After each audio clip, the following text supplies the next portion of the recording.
animal gets a case number and they get a diet sheet, and then it gets in its cage. So every animal gets specific fed what our veterinarian wants or what it needs for its the species that it eats. See, this is the new thing at REI, you know, the Squirrel trail mix.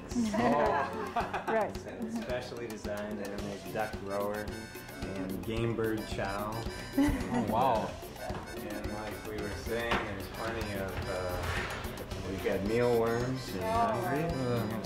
Oh, they're in there. I see. They're crawling around. And So is that... yeah, this is our single largest vendor is a place called the Bug Company. Oh, really? And we spend about $5,000 a year on little bags of extra special exoskeletons that are in Supremes or monkey biscuits. They're actually quite good. Yeah, no, don't try that. Monkey biscuit, monkey biscuit, monkey biscuit. But Some of you have this. Not only do they need a different diet, but you need to feed them different ways, what they're used to. Yeah. Sure. These are actually for woodpeckers or sapsuckers or other animals that are insect eaters that feed in trees, bark, and that sort of thing. What we do is we have a little mixture that we put in there with sometimes with insects, and then we put this in their cage with them, and then they actually pick out their food. we want them to have as easy as possible. We want them to get, you know, fat and hearty, and so they can go back out and live their lives and hunt out there. So we don't want to make it too challenging for them, but we want to make it like he described with that board. You know, that's how they're used to eating. And if they're not going to eat from the ground, we don't want to put a dish down there because they're not going to eat from that dish. So we Eating is powerful. I mean, they're hardwired to do certain kinds of things, and that's like I'm hardwired to be a baseball fan.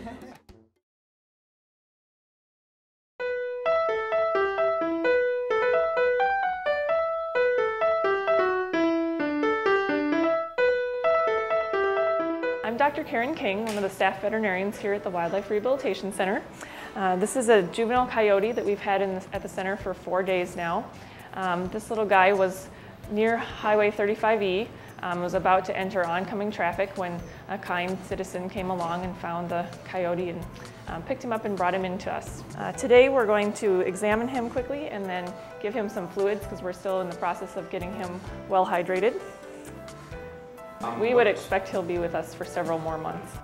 We'll need to teach him how to hunt. We'll start to offer him dead animals and wait till he's able to, you know, easily eat those, and then we'll start offering some live foods as well and make sure that he's able to hunt those and get him in some outdoor caging before he's eventually released.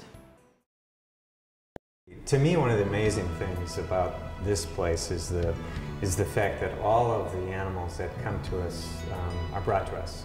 So there are people out there, members of the public, who care enough about an injured animal that they take the time to put it in a box, maybe hold it overnight, and bring it in to us.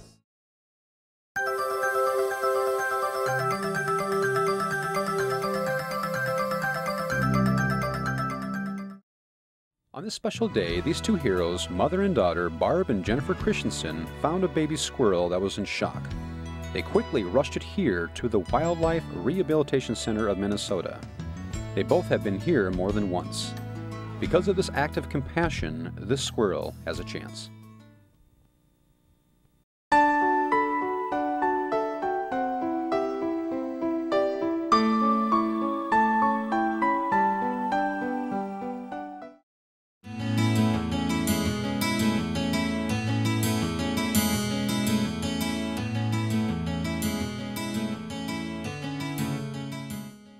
These particular red foxes found themselves orphaned as babies after the mother was no longer present. They were discovered lost, yet unharmed, and were swiftly brought to the Wildlife Rehabilitation Center of Minnesota. After thorough examination by the veterinarian and no injuries discovered, the threesome were treated and then transferred to the mammal exercise area, whereby they remained and frolicked for a few weeks to a month before moving on to the next stage of recovery. During this period, it was important to monitor the fox's behavior and maturity through this experience, and was done so with a closed-circuit television system.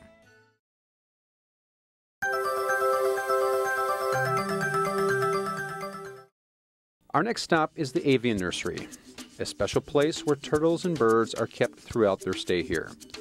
Now, most of the turtles in this ward, such as snapping and painted turtles, are injured mostly by two ways. getting hit by boat propellers and cars. The turtles will remain in bins or aquariums before being moved to larger pools to acclimate to larger surroundings.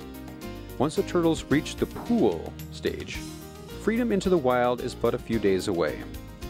It is important to note that handling turtles should be done with extreme care. Yes, they are aggressive when approached. You don't want to mess with a snapper's head at all. For instance, with a snapping turtle, because their heads are their most threatening point, Sure. you want to stay to the back. So like when we pick our snapping turtles up, we pick them up by the backs of their shells like this, and as you can see, he's unhappy with me doing that, but at least I'm protected from his head. Oh, so right. I can carry him, I can walk him across the road if I need to. As you can see here, accompanying the turtles in this room are birds, such as pigeons, doves, and other wild birds. Now generally, younger orphan birds are paired up because they're social animals and need companionship. However, the adult orphan birds can get very aggressive towards other birds and must be caged alone. The birds will be kept here in these cages until their health has progressed and that they are ready for flight. Having the criteria met, they will then be transferred to the flight room, where they will relish in the freedom of flying. They will remain here until their eventual release.